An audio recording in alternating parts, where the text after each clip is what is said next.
Hi, everyone. Today, I want to walk you through a stakeholder analysis for one of the more interesting moves Spotify is making, its AI talent discovery platform.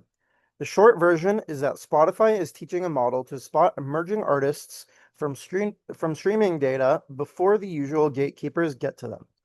That sounds like a product story, but it is really a people story because it changes who holds power inside and outside the company. So let me lay out who those people are and how I would manage them. First, some context on what we are actually dealing with.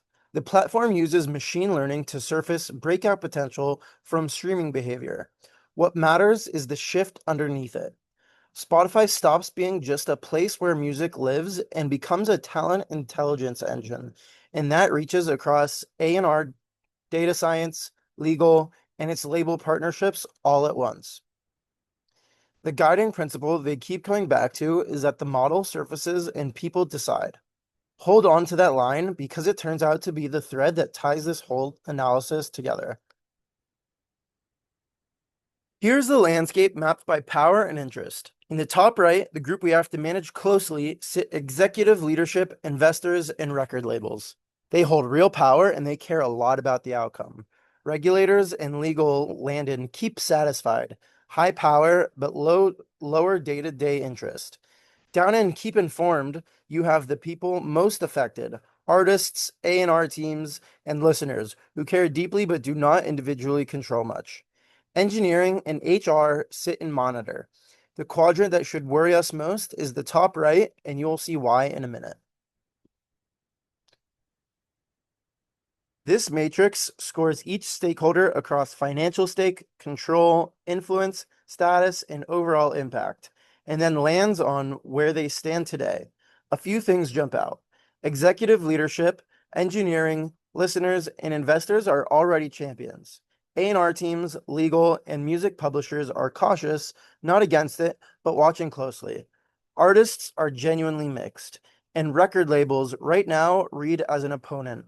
So we have strong internal momentum, but real friction at the exact edges where the business depends on outside cooperation. Now, who actually feels this? Executive leadership owns the ROI and the credibility if it works or flops. A&R teams take the biggest hit to their identity since their value moves from finding talent to validating what the model finds.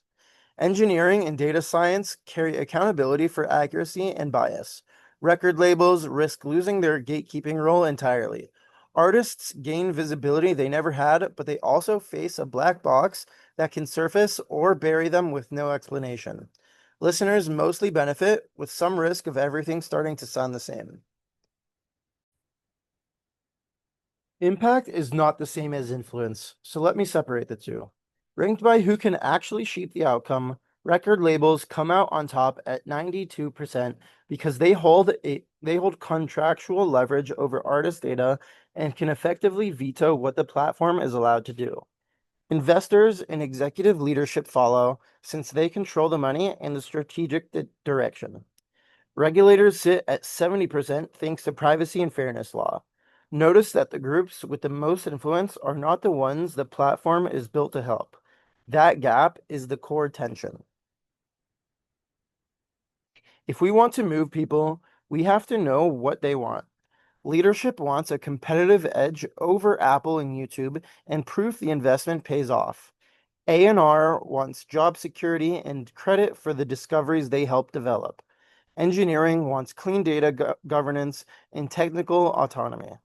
Labels want to protect their gatekeeping role in their contracts. Artists want transparency about why they get surfaced and fair pay when the algorithm drives their streams. Investors want the monetization and a content moat. The pattern is simple. Almost everyone wants some mix of security, fairness, and a real say. The critical risk is record labels, which are high likelihood because they can pull data sharing agreements or take Spotify to court the moment they feel bypassed. Next is regulators who could audit the training data or force human review. Then A&R teams whose resistance would not be loud, it would be quiet non-adoption that slowly degrades the model. Artists round it out with the risk that one high-profile complaint turns into a public campaign. Every one of these can stall the transformation, and none of them get solved by a press release. It's not all downside, though, because the same stakeholders who can block this can also power it. Leadership can signal that this is the direction, not an experiment. A&R brings the cultural read and gut the feel the model will never have. Engineering builds and hardens the thing. Labels, if we partner instead of bypass them, brings decades of data that would massively improve quality. Artists give us ground truth on what the model gets right and wrong. Even regulators help, because shaping a standard early beats having one forced on us later. So here's how I would sequence it in 3 phases.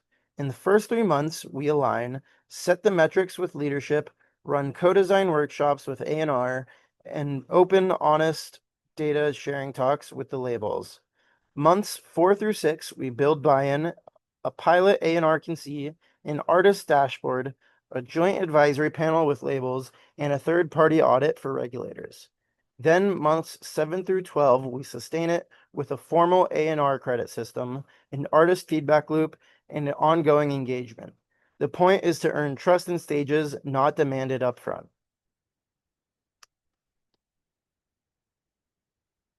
Let me leave you with 4 takeaways.